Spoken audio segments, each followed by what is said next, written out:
नमस्कार दोस्तों, फिर से स्वागत है आज की एक नई कहानी के साथ जो आपको पढ़ने के लिए मजबूर कर देगी।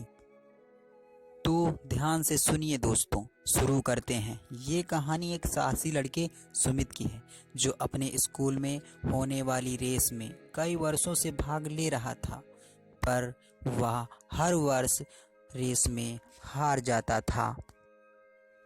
हर वर्षों की तरह अब की बार भी रेस प्रतियोगिता थी। वह अब की बार बहुत जोश में था। वह मन में सोचता था कि हम अब की बार यह रेस जरूर पूरी करेंगे। वह रेस से 1 महीने पहले ही दौड़ने का अभ्यास करने लगा।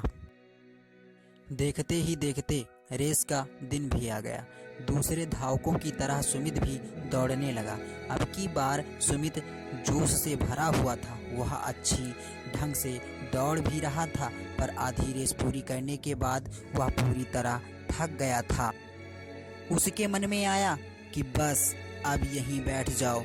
वह ऐसा सोच ही रहा था कि उसने अपने आप को एक बार फिर ललकारा कि सुमित, रुको मत, आगे बढ़ो। तुम दौड़ नहीं सकते तो कम से कम जाग करते हुए आगे बढ़ो। फिर सुमित पहले की अपेक्षा धीमी गति से आगे बढ़ने लगा।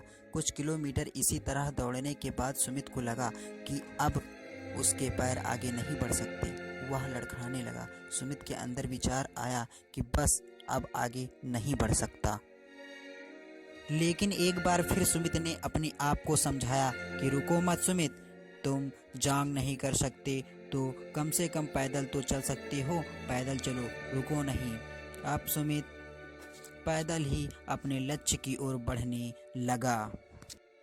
बहुत से धावक सुमित से आगे हो गए थे। जो पीछे थे वह भी आगे हो गए थे। सुमित उन्हें आगे जाने देने के अलावा कुछ नहीं कर सकता था। चलते चलते सुमित को फिनिशिंग पॉइंट दिखने लगा, लेकिन तभी वह लड़खड़ाकर गिर पड़ा। सुमित ने कहा, अब कुछ भी हो जाए, अब आगे नहीं बढ़ सकता।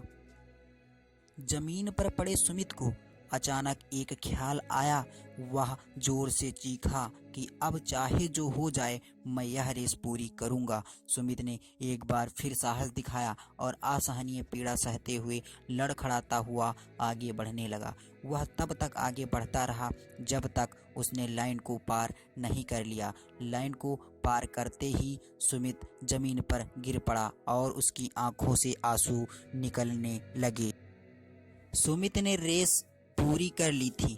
वह बहुत खुश और मन में संतुष्ट थी। दोस्तों, आज सुमित ने अपनी जिद के कारण रेस को ही पूरा नहीं किया था, बल्कि अपने जीवन में आने वाली सभी रेसों की तैयारी कर ली थी। दोस्तों, चलते रहने की जिद हमें किसी भी मंजिल तक ले जा सकती है, चाहे वह सत्य की हो या असत्य की। बाधाओं के आने पर हार नहीं मानना चाहिए।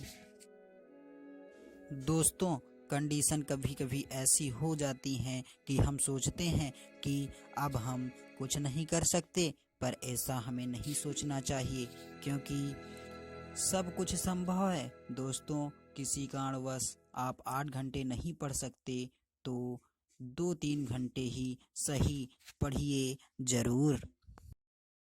दोस्तों, एकदम से रुकिए नहीं, धीरे धीरे अपनी लक्ष्य की ओर बढ़ते रहें। अगर आप निरंतर आगे बढ़ते रहेंगे तो जरूर एक बार लक्ष्य मिलेगा। धन्यवाद दोस्तों, मिलेंगे एक नई कहानी के साथ।